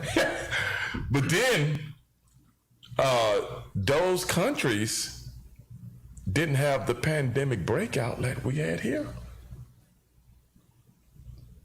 And those countries are hop, skip, and a jump away from where this pandemic is supposedly started. So they were on to something. Now, our government is supposed to be the same government that let guys blow up a building in Oklahoma, and the same guys that let people run airplanes into buildings in New York and stuff like that. But then when the pandemic, you went through all this carnage, how hard would it be to say, hey, baby, put a mask on? How hard would that be? Especially with all the carnage that we've gone through. How hard would that be? Now, I would like to know why things like that wasn't implemented. Now you got governors arguing with mayors and suing each other and all this stuff right now. What the hell's really going on? I just want to know. Give me your assessment on that. I can say you're in the political world. Now Sylvester Turner, was he out there walking around with no mask on? Nah, I always see him with mask on. Yeah, okay, what about Acevedo? He has his mask on sometime. Kind of depends on what group he's in the midst of. Okay, because I'm checking out Acevedo. And I'm saying I'm supposed to turn the better have the mask on, boy. You start telling me. But anyway, go ahead and give me an assessment on that. I observed, I watched the World Health Organization report a few days ago, sometime last week, and they were concerned about the airborne capability of this virus or this bacteria or whatever it is. And that's something I want to talk about also. Many months ago, when I watched how the pandemic unfolded, because we didn't get a lot of information out of Wuhan, and if you're ground zero of a world pandemic, you don't really want to give out a lot of information. Well, I saw those. If that was ground zero, these people built 3 hospitals in less than 3 weeks. Yes, they did. So if that's where everything started, don't do what I say, do what I do. Absolutely. If you as big and bad as you profess to be, and anybody that had any symptoms, anything, boom, they put them in that area, away from everybody else, which is what real quarantine is. It's real quarantine. Because that's what you've seen in different nations in the past. When something goes down, boom, you got to get those people, get them here, so they're not around. Isolated. Yeah, everybody else. Now, wasn't someone trying to take the old Astrodome area and make something? What happened with that? Politically, it gets dropped because people start to argue about it. Whereas in a communist country, one guy say, do it, and it's done. It gets regardless if you ain't got no political voice in this. Right. So how do we sit here and demagogue a communist country when it comes to several people losing their lives over a pandemic?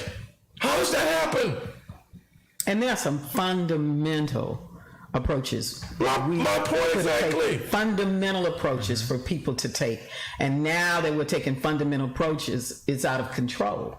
So now you've got to figure out a way to get it under control because it's airborne. And that's one of the things we do in our homes, because I have several family members that work in hospitals and none of us have been sick. I have a friend that works in a hospital and she hasn't been sick either. We learned. But then again, I haven't heard from her for a couple of weeks, so you should probably give her a text message, Stevie Ray. You should check on her.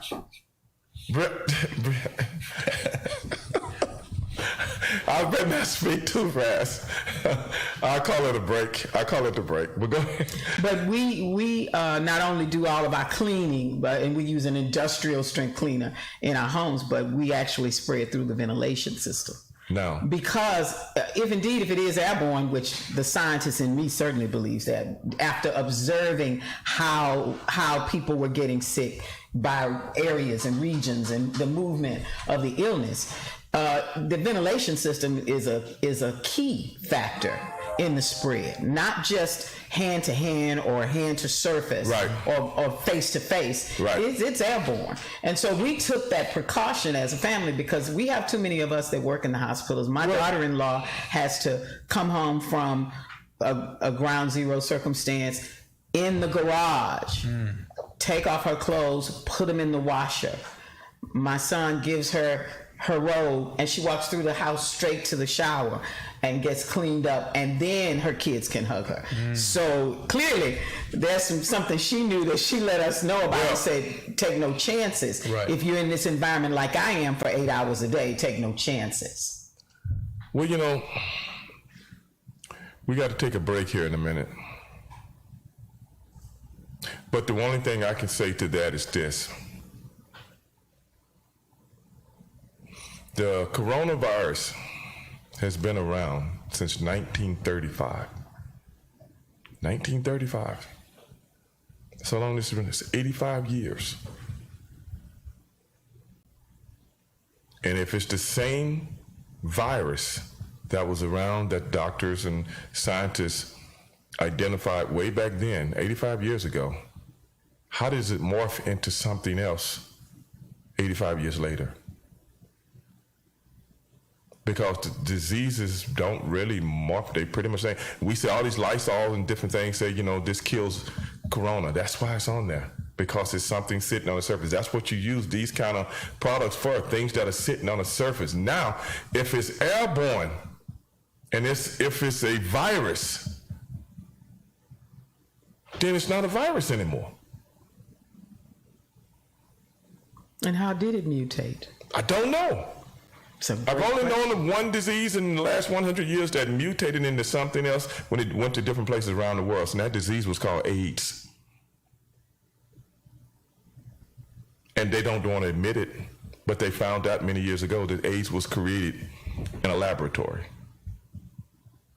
Not a monkey in Africa like they try to tell everybody, but be that as it may, we got to take a break right now. You are listening to Edge Radio Network, and you are listening to the world's most dangerous radio show. And in a few minutes, ladies and gentlemen, we're about to get dangerous. We'll be right back.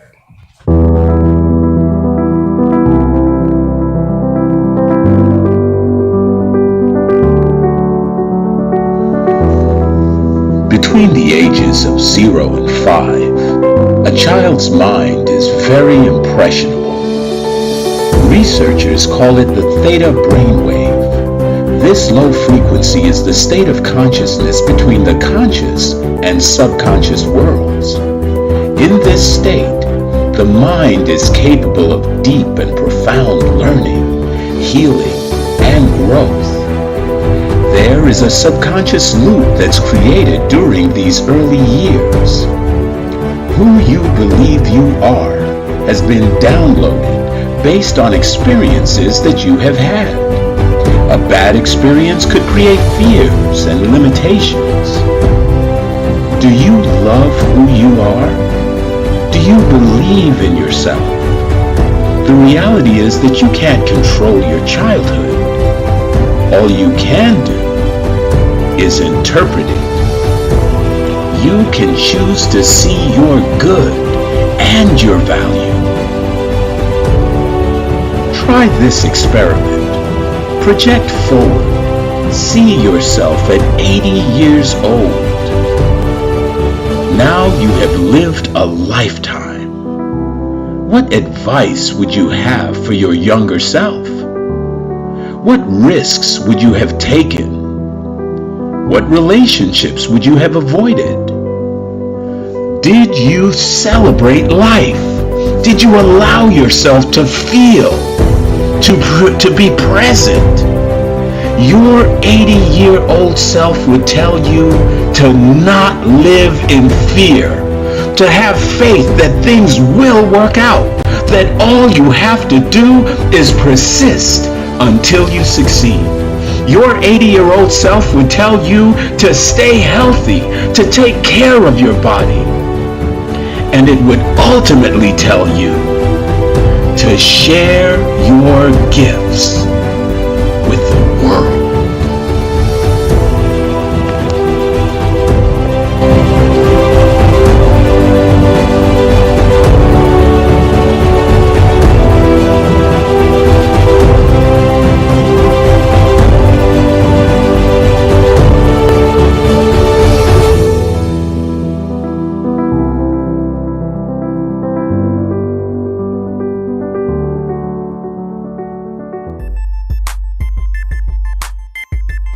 This is former Rocket Robert Reed. This is Mel Jewett of Athletes United. And we want to talk to you of our new program and podcast. We're talking about former athletes who are doing a lot of things in the community. Various athletes in various sports. Swimming, track, soccer, football, baseball, you name it. Former and current athletes here in the greater Houston area. All promoting wellness, health. All promoting that which makes us all better. Of Edge Radio, truth still matters.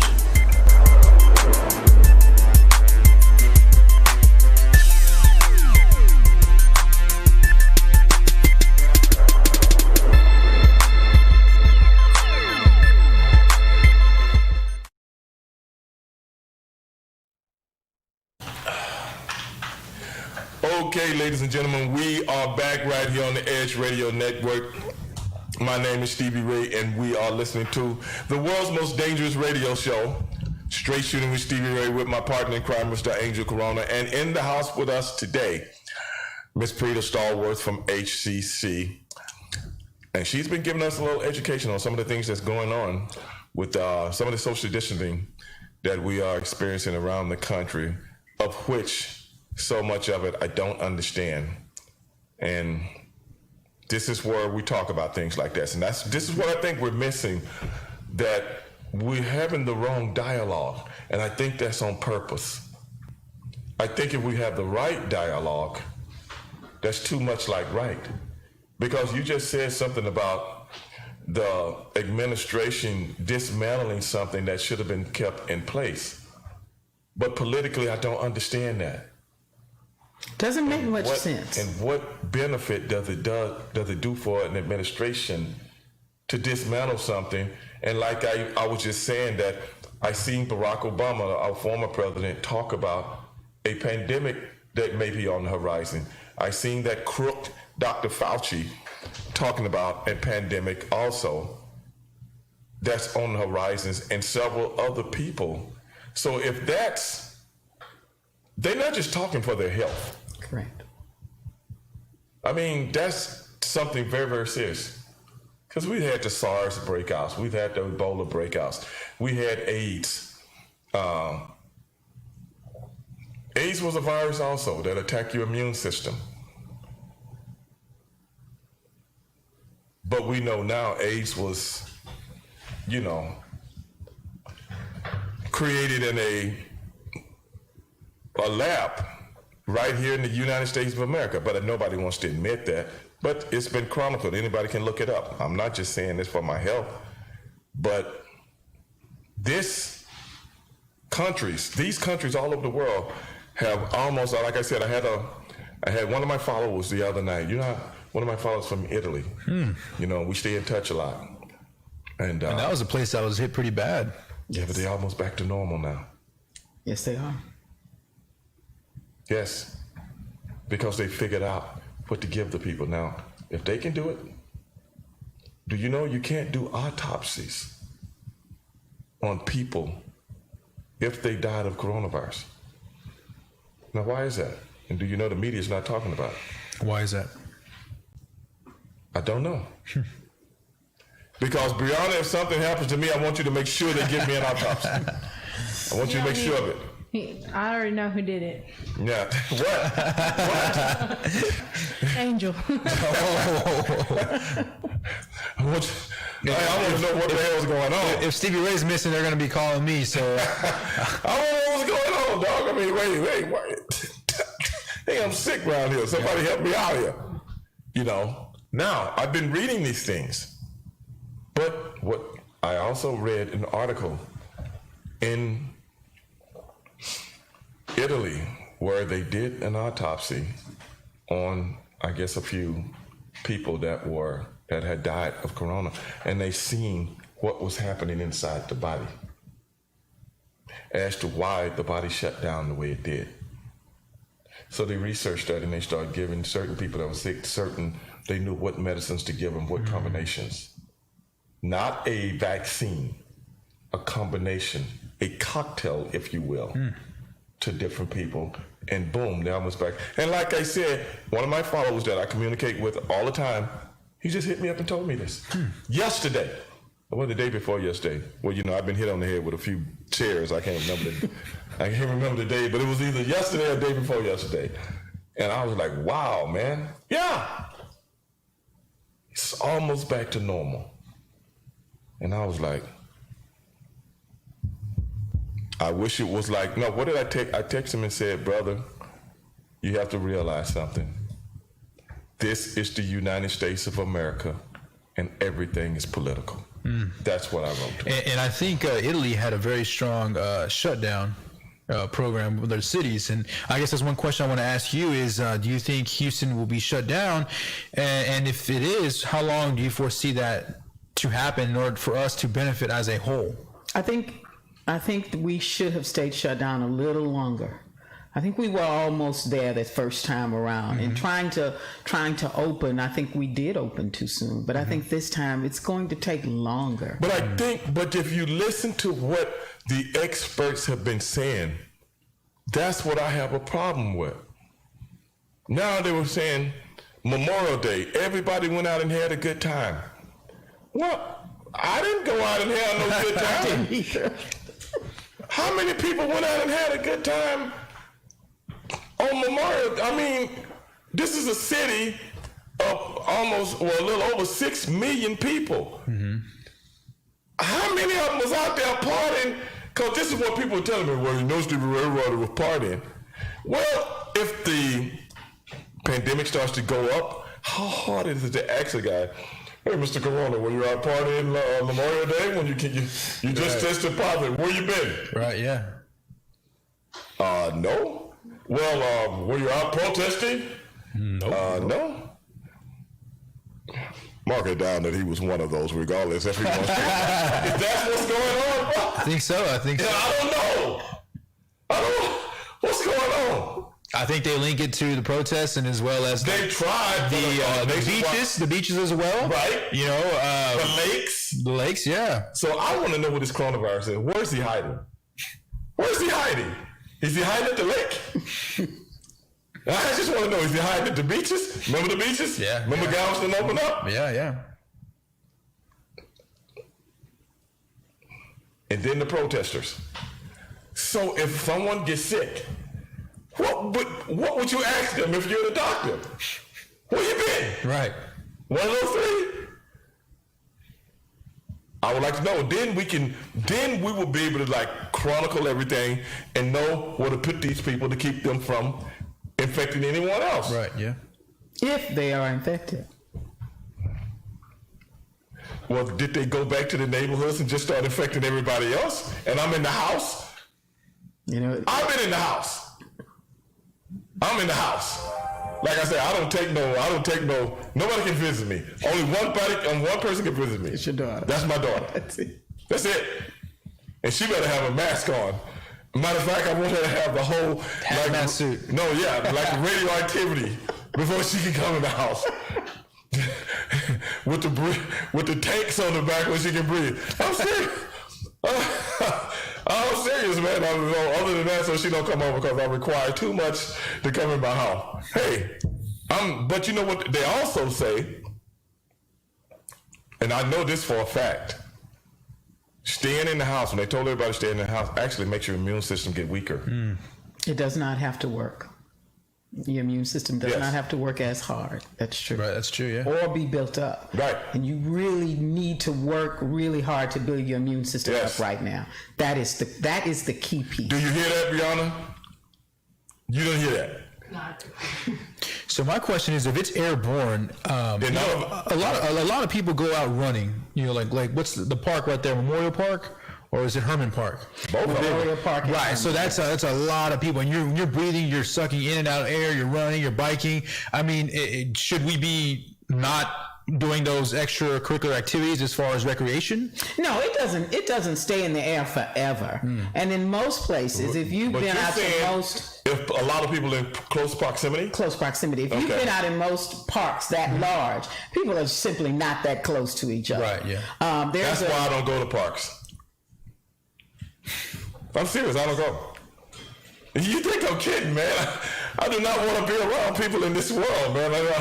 I'm going to create my own world. Stevie Ray just wants to hang out in his house, his condo. Nobody knock. The pizza man, you're not going to get a tip. You're not going to get a tip. Just leave the pizza there. I can't trust the food from outer. That I have washed off. Right. Can't trust it. Well, I have to say I'm very different. I have seniors, elders who are homebound. Some of them are 100 years old. They're not going to come out. So we've created an assistance program so that we can get them what they need. Right. Leave it on the porch, leave it out in the sun for about an hour, and then you can take it up, or spray with some Lysol. But you know, if you've got people who are in need, we've been doing. I think I've done my 15th food distribution from this pandemic thing. And of course you practice the social distancing there, but they open the trunks and people the need is amazing. Right. I think we've never done fewer than 150 cars, but the average has been 500 cars. So, you know, people need help. So staying in the house for me doesn't work. You know, my boots are on the ground. But it might be, you know, and the thing about this pandemic, I think it's not as deadly as people profess it to be, especially on healthy people. Because they say only 10% of the deaths are under, I forgot the age of 50 or 60 or something like that. under that. Most of them are above that. So, but that don't still, and most people that, I know a couple of people that have had it. Only my buddy, he had it and he got really, really sick. But he's had some illnesses before. But a couple other people I know that had it, man, I've tested positive, but that's what they told me. But this is the thing that gets me. You test positive today. How long have you had it? Actually, you take the test and then they tell you a week later that you tested positive. So there's a grace period where you could possibly be potentially have the virus or interacted with the virus that you come back negative because you tested too soon or maybe you tested too late. Yes. Well, my thing is, every time somebody tests positive, we're going to put you on a 2-week quarantine, so you can't go anywhere, you can't be around anybody, Shit, I wasn't around anybody anyway. So you sending me right back to the farm, man. I mean, what the hell's going on? But this is, if it's a 2-week grace period, what if I had it for a month already? Or what if you had it for 2 weeks? You're at the tail end of it. Right. Yeah. And really, you're right. The people who have pre-existing health conditions, their health is really compromised. And we have young people that are not as healthy as they think they are. So we're seeing. Well, that's what I'm saying. They can have the virus, but that don't mean they have any symptoms. They're not symptomatic. They're not symptomatic. And the ones that get really, really sick, they find they have underlying health conditions, and now their health is compromised on top of already being compromised. That happened with a friend of mine. Now, what I want to ask is this, and this is what a lot of people are asking. They're saying, and there's proof out there with different studies, how true it is, I don't know, but these are just things that I read. They're inflating the numbers. I don't know if there's any truth to this, but a lot of people are saying that even this lady that worked for the CDC, someone sent me a press conference, African-American lady, I can't remember her name, works for the CDC, and she was saying she was told this, to say if a person had the coronavirus, maybe, but no symptomatic, problems or anything like that, but if they were sick they died from something like a heart attack, you say they died from the coronavirus. Do you know within, 3 hours, 2 hours, the video was gone? And somebody sent it. One of my buddies sent it to me. He said, "Man, look at this before they, how you can delete wipe it stuff." out. Right, yeah. And I'm like, okay. I looked at it and went upstairs, did something, came down. I'm gonna send it out. It's gone. And I was like, well, did I really see? I don't even know if I saw what I saw. I'm like, but this is a lady chronicling. She worked for the CDC, black lady. I can't remember her name because I just kind of like glanced at it. I didn't even look at the whole thing. I was like, okay, I'll come back and look at this later, and maybe I'll talk about some of the stuff on the podcast later. Well, I don't even know if I really saw what I saw. It came and went that quick. But the thing was still there. Well, my boy, had sent it to me and stuff like that, and I'm like, wow. So I tried to pull it, and then no, it was gone. But what I'm saying is, that wasn't the first situation that I read. That was a video I seen, but that wasn't the first situation I read about that, though. I want to know how true that is. Because we haven't heard anything about anybody catching the flu. We haven't heard anything about catching pneumonia. You haven't heard anything about all these other illnesses that strike us on a daily basis. It's almost like they don't even exist anymore. What happened to those? It may be financial incentive. Hospitals will tend to be compensated. As a matter of fact, what you're saying right now, somebody was chronicling that as far as, I don't know how to put it in words now, but it had something to do with the insurance money. So for like every death related to corona, the hospital or the healthcare, that's what you got to put on death certificate. Right. Because a buddy of mine who works on my car, his uncle, he said, been sick for years. And this is when everything first started back in March. And he had amputated one of his legs, so he'd been sick for quite some time. And he said, his aunt been trying to take care of him, stuff like that. And he finally died. And they said the doctor, and this is the first time I had ever heard this, because all the information wasn't, you know what I'm saying? We still under the just be scared thing and stay in the house thing. And the doctor, he said, came to his aunt and said, "Can you please sign this?" And his aunt said, "Well, what is it?" And it was his death certificate. And on the death certificate, after she started reading it, said that he died of the coronavirus. And my buddy was telling me this. His name's Jose. He's been working on my car for years. And so I know he's not making it up. And he said his aunt wouldn't sign it. Because she said, "My husband didn't die of the coronavirus. He's been sick for years." Yeah, for like the last 10 years. And that's why they didn't even sweat it too much. Even though they were sad, they knew this was coming. Mm-hmm. But he didn't understand why. And that's when my boy started telling me that. I was like, "Well, why did they do that?" He was like, "I don't know." But they came to her and told her to sign this, and he died of the coronavirus. Because he didn't even understand it at the time. Here it is several months later. Mm-hmm. Now I'm like, wow, that's what my boy had told me way back in early March, late February, early March, something like that. That they asked his mother to put, his aunt to put that he died of the coronavirus. But he never got sick from you know what I'm saying? The symptoms. Yeah, he never got those kinds of symptoms. He's just been a, internally ill guy for quite some time. So I don't know if this is another story. In New York, remember how big New York was with all the cases?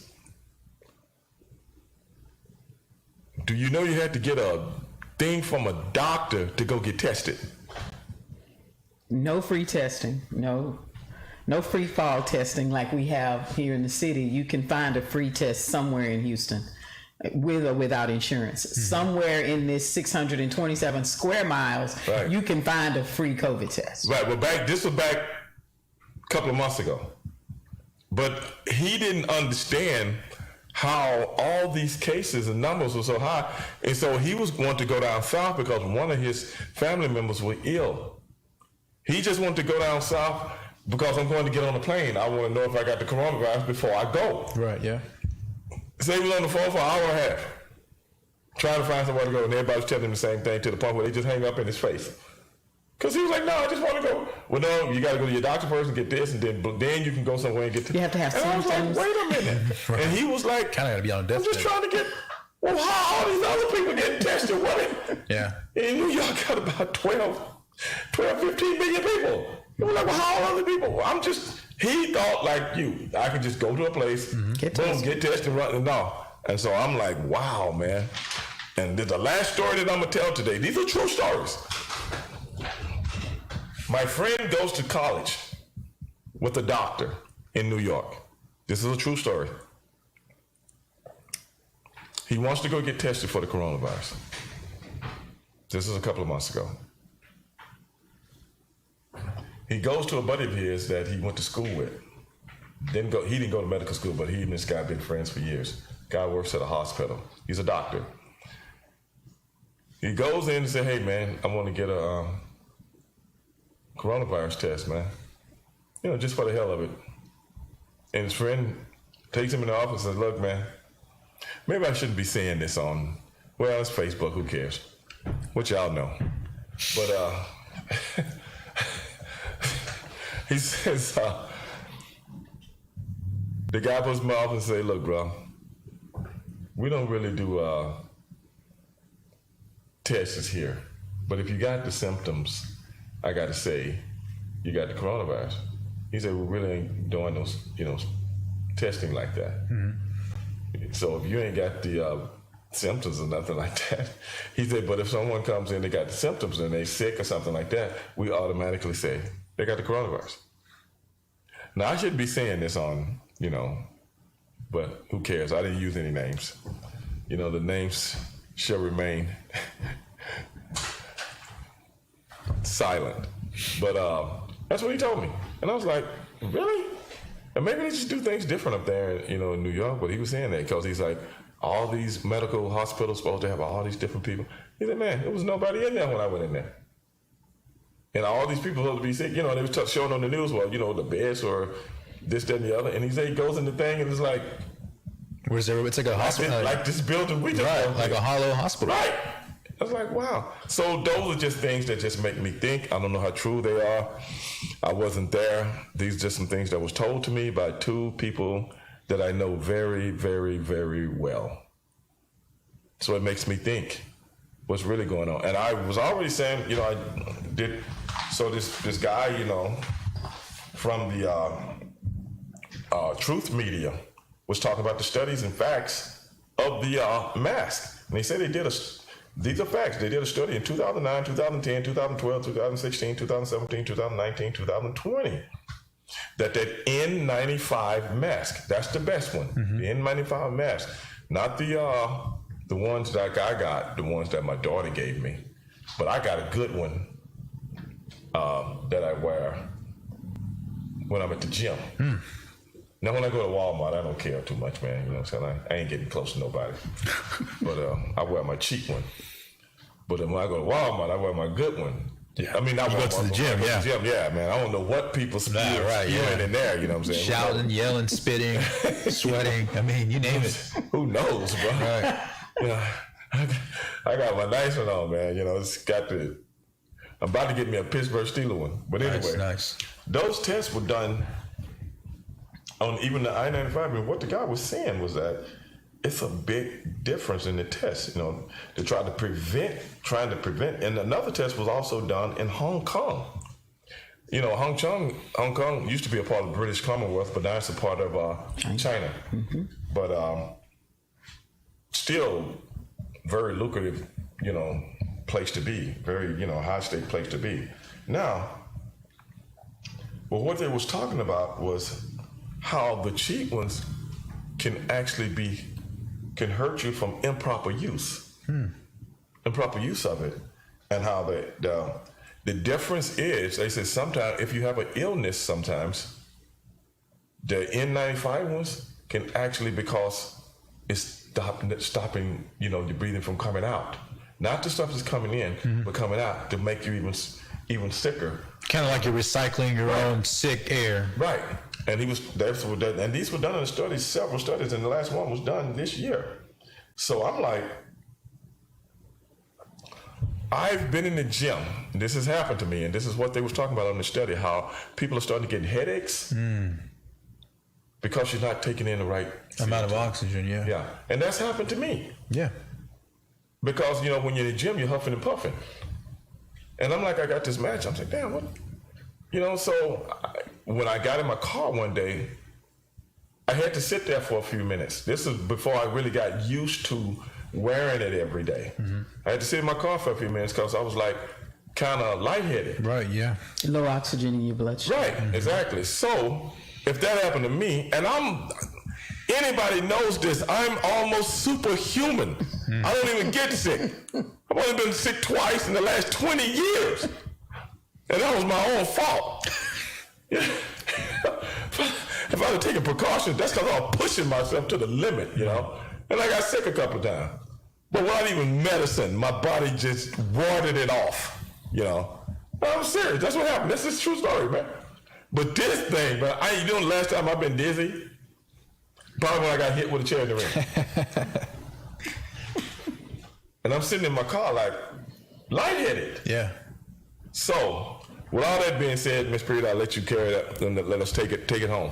I would say you've got to make sure that you have a mask that works for you. Well, I ain't finna go out and test drive them like a car. I'm sticking to the dual layer cotton with the silver and the copper in it. I'm sticking to it. Right. It's easy to breathe in. Mm-hmm. It fits appropriately. If you don't sweat a lot in it. I've noticed the others you're sweating. It's hot under those things all the time. That's true. I would tell you the social distancing works. Right. But I would also tell you have got to get out in that sunshine and I do. and exercise and breathe, and you've got to boost your immune system. The same things that worked, extra vitamin C, vitamin E, your immunity teas with lemon and lime and garlic and ginger. If you've got congestion, you can do the old-fashioned patch on your chest. Do the things that work for you, and they do work, and keep your distance till this thing dries out. Well, ladies and gentlemen, you've heard it here first. You got to do your social distancing. We talked about a few things when it comes to things that we don't understand. Angel, give me your crying last piece, brother, before we get I appreciate our guests today. I think we've all been educated, and let's keep our distance out there. That's all we can do, ladies and gentlemen. Hey, wipe your hands, keep your nose clean, and stay away from any and every single solitary person on earth. And I think you will land on your feet. They call me Stevie Ray. This is the world's most dangerous